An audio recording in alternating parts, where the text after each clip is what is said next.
Rico.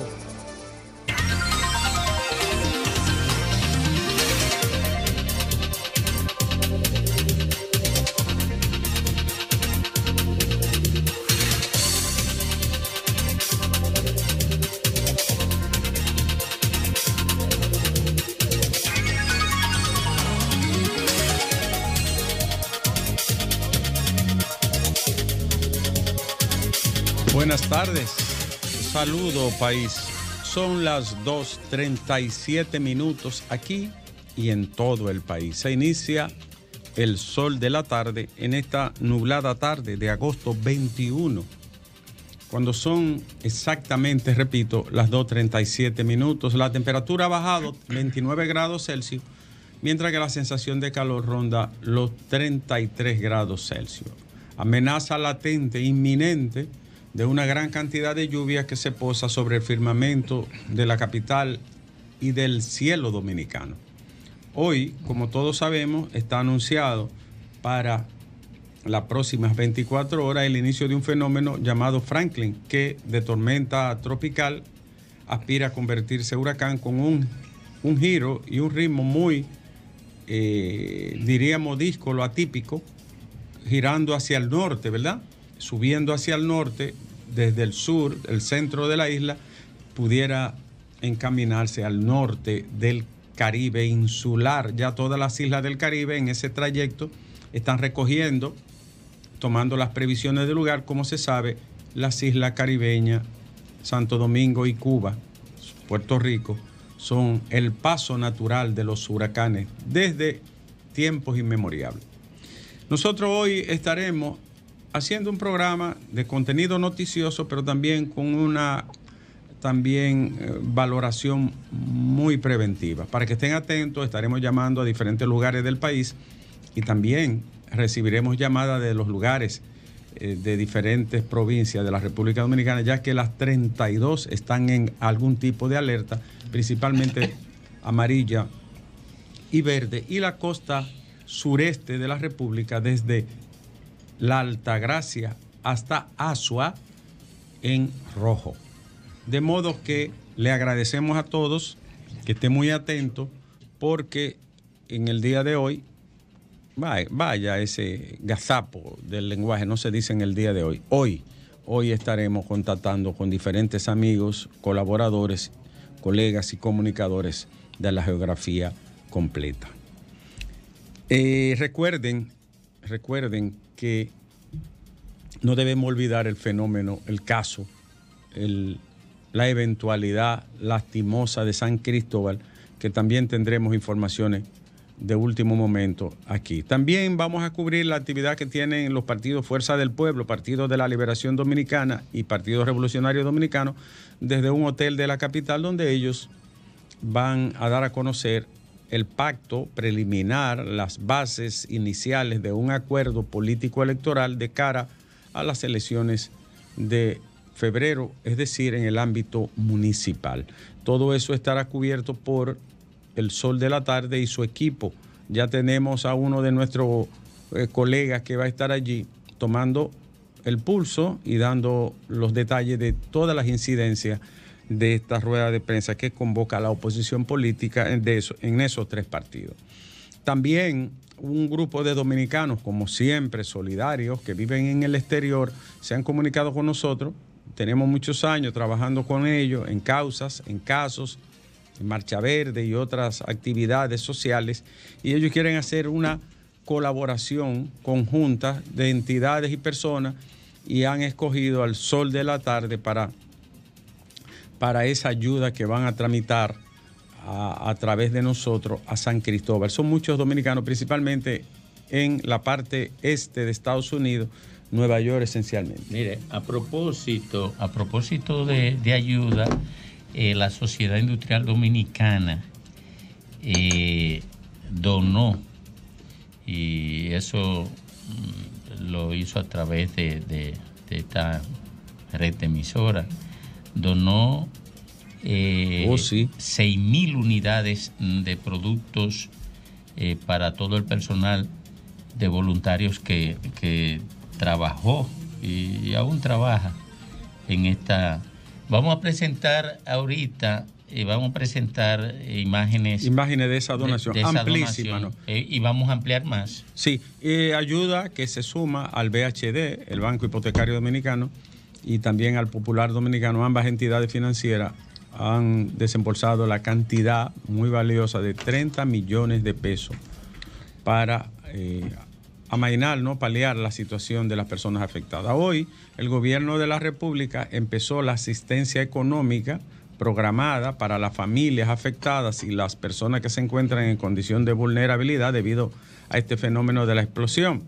La cantidad de dinero es 50,000 pesos por cabeza de familia y le van a, además de los 50,000 pesos, le van a subsidiar con 20,000 pesos mensuales hasta entrado diciembre. Es probable que se extienda más allá de diciembre, según nos ha dicho. No es una cantidad muy alta, pero ayuda a mitigar, esa es la palabra, a mitigar un daño muy grande a gente que no puede trabajar, que está todavía sobrecogido, estupefacto, y otros que tienen lesiones o que han perdido familia y que no han podido regresar a su trabajo. Repetimos, 50,000 pesos de entrada y además de esto 20,000 pesos mensuales, además de la ayuda a la exoneración de los pagos hospitalarios y también el acompañamiento. Sin embargo, a esta hora, que son las 3 menos 15 minutos del 21 de agosto, es decir, una semana después, las autoridades y el gobierno, sobre todo las instituciones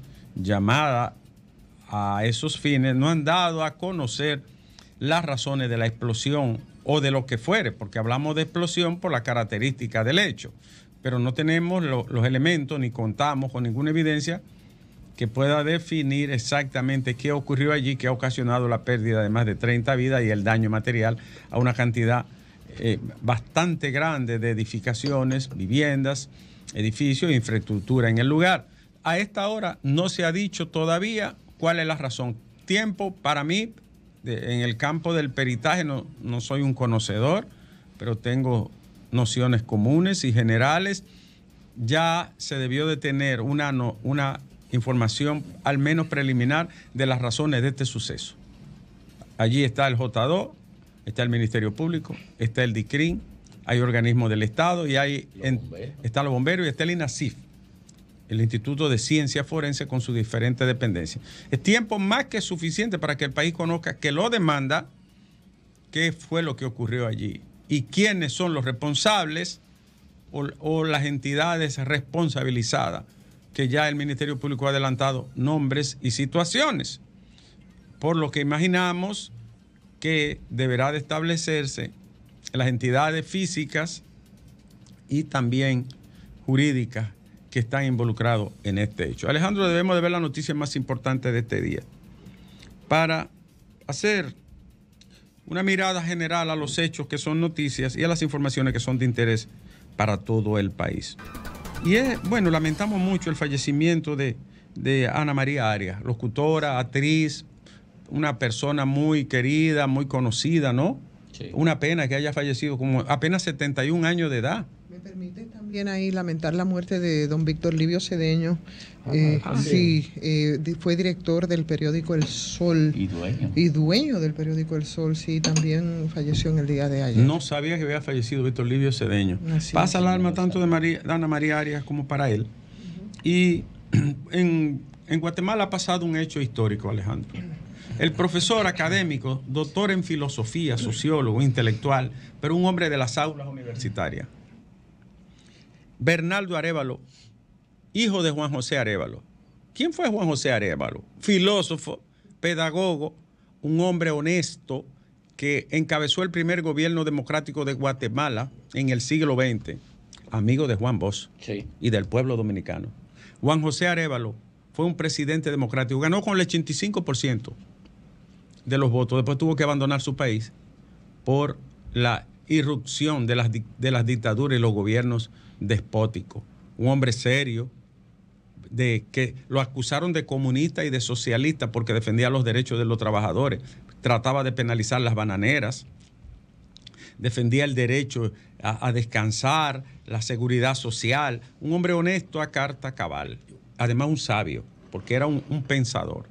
Pues su hijo, de 64 años, hoy, Juan José Arévalo. Juan José Arévalo fue un hombre tan importante en Guatemala que mucha gente le dice, mis padres me hablaban de su padre. Y así lo conocieron. Fíjense qué simbología más ética para un presidente honesto, como corriente progresista. De corriente progresista, un hombre que se sitúa a la izquierda, primer presidente de izquierda que gana en Guatemala en siglos, para exagerar. Entonces este hombre, con un movimiento llamado Semillas, que trataron de proscribírselo mediante presión y coacción al instrumento electoral, y sin embargo no aparecía casi, aparecía en tercer y cuarto lugar, pero un giro inesperado en Guatemala, con increíblemente, lo que hacen los medios también, porque lo que hacen las redes. Él colgó un video y con un lema, tú no me esperabas, algo así. Y se juntó con una muchachada de la universidad a dialogar con ellos. Cogió un güiro, tocó, y ahí él encaramó su discurso de por qué tenía que cambiar ese país. Su discurso es anticorrupción. Él empezó en el 2015 contra la corrupción que había en ese país y que siguió en ese país. Y empezó a impugnar al sistema. Y lo consideraban antisistema. Él no era antisistema, él era anticorrupto y antipartidos ladrones. Como somos muchos aquí, antipartidos ladrones y anticorruptos. Y este señor, en 2 meses y medio, cambió el tablero, clasificó para la segunda vuelta y ganó con un 59% a la señora, que por la tercera vez que va ya, Sandra, ¿cómo se llama ella? La esposa del expresidente. Sandra Torres. Le ganó con un 59% y hoy es el presidente de Guatemala. Un país con muchos problemas, con una corrupción intestina que no deja salir a ese país del atraso, con un atraso bárbaro, con mucha miseria, con pobreza, con una economía que ha crecido pero no favorece a la gente. Ojalá tenga, ¿verdad?, el tino, la cautela, la inteligencia suficiente para echar ese país que tiene muchos recursos hacia adelante. Eso ha pasado mientras que en Ecuador, atención país, en Ecuador con toda la campaña de denuesto, descrédito, con toda la campaña de que incluso la gente de Rafael Correa estaba detrás de la muerte del candidato Villavicencio, que quisieron pegarle una muerte que nada le favorecía a la gente de Correa. Pues Luisa González ha ganado la primera vuelta con un 30.1%.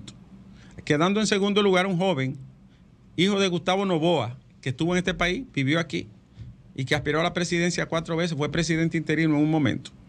Y este muchacho con 35 años quedó en segundo lugar clasificando para el balotaje en ese país. Esos son los cambios enormes que se están dando. En México hay un fenómeno atípico, antipolítica, que yo no sé dónde lo llevará, y es la candidata del PRI, del PAN y del Frente, ¿cómo le llaman? Esta señora, creo que se llama, es joven, Xochitl Vázquez, encabeza las encuestas, incluso por encima de los 2 candidatos más potenciales que tiene Morena, el partido del presidente López Obrador, y esta joven está encabezando el voto para la primaria a lo interno de sus organizaciones, que la llevan como un bloque, y el voto también abierto cuando se mide de manera universal. ¿Qué? ¿Se alzará con la presidencia? No lo sé. México es un país muy complejo, pero fíjense los giros que está dando la política en el mundo, las transformaciones y los cambios del tablero, de la tradición y de los nuevos fenómenos que prorrumpen a veces de manera imprevista. Un fenómeno similar fue el que surgió, por ejemplo, en Chile, con el presidente chileno. Fue a raíz de los acontecimientos del 2019, con todas esas confrontaciones, tú recuerdas, que fueron casi en escalada por América Latina. Fue producto de esas confrontaciones sociales. Vaticino que Camila Vallejo va a ser presidenta de ese país, la jovencita diputada. Sí. Lo vaticino, con muchísima sagacidad e inteligencia. Sí. Con Bori ha pasado algo. Bori ha dado un giro medio extraño. Y obligado por las circunstancias. Obligado por las circunstancias. Tomó liderazgo a Camila, diría yo, porque son generación. Sí, pero me imagino que ella sería la primera. Estoy especulando, ¿no? Uno no debe hablar de manera redonda cuando se trata de futuro. Pero me imagino que pudiera ser ella la primera presidenta. Vamos a ver qué ocurre, porque lo cierto es que hay muchos cambios y transformaciones, algunos para muy mal,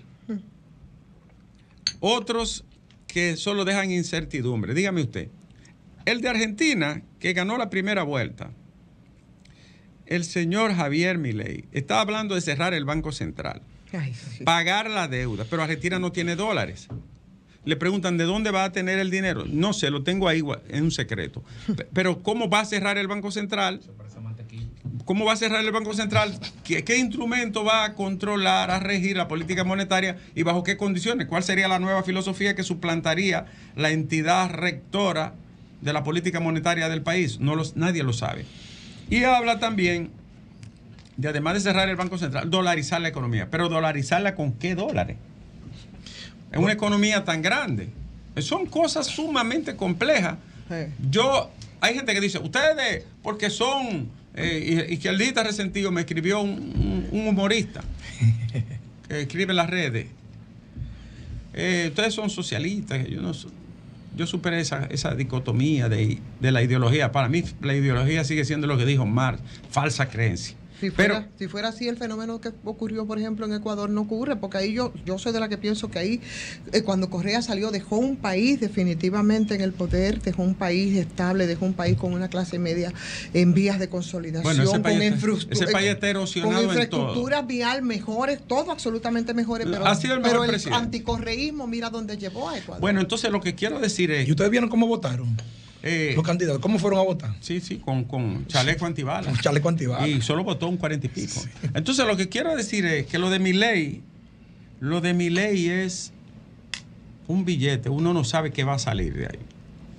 Le cae bien a la gente, es populista, dice que es anti todo. Bolsonaro también. Es anti todo. Yo lo veo como una especie de híbrido entre Bolsonaro y Donald Trump. Donald Trump y un poco del histrionismo y del narcisismo de Bukele. Pero vamos a ver qué trae. Quiera Dios que sea bueno, quiera Dios que sea inteligente, quiera Dios que sea, ¿verdad?, ético, táctico. Ojalá, porque Argentina es un país bellísimo con condiciones de más. De cualquier forma, señores, vamos a ver qué trae todo esto. Alejandro, las noticias, tremenda migraña, Alejandro, desde la madrugada, pero aquí estoy contigo para que vean. Las noticias más importantes a esta hora, te la paso a ti y la comparto con el país. Los funcionarios que aspiran a cargos electivos deben tomar licencia, dijo Participación Ciudadana. Yo estoy de acuerdo. El gobierno inició la entrega de la contribución al afectado, ya lo dijimos. Este domingo llegó una avanzada de las tropas kenianas a Haití a explorar el panorama y la situación. El doctor José Joaquín Puello Herrera clama porque la unidad de quemados que está paralizada en la ciudad sanitaria Morgan, ¿cómo se llama? Aibar. Luis Aibar, sea terminada. Ahí hay un nudo de carácter jurídico que no permite terminar algunas áreas. Es un problema. Yo fuera el gobierno y violara todo y terminara eso. Y después nos vemos en los tribunales, ¿verdad? Pero eso hay que terminarlo. Que yo no sé si eso lo auditaron, pero es una obra que debe de ser auditada. Tenía un presupuesto de 6.000 millones y terminó en 14.000. Y tengo más, Alejandro. Y es que la tormenta Franklin cambió de velocidad de traslación, disminuyó su velocidad de movimiento y eso sugiere fortalecimiento cuando entre a las aguas cálidas del Caribe.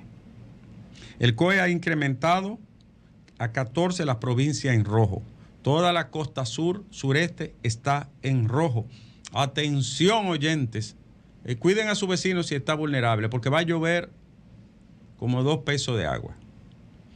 Y la oposición va a anunciar hoy un pacto para las elecciones del 2024, que nosotros daremos detalles de eso más adelante. Por último, Alejandro,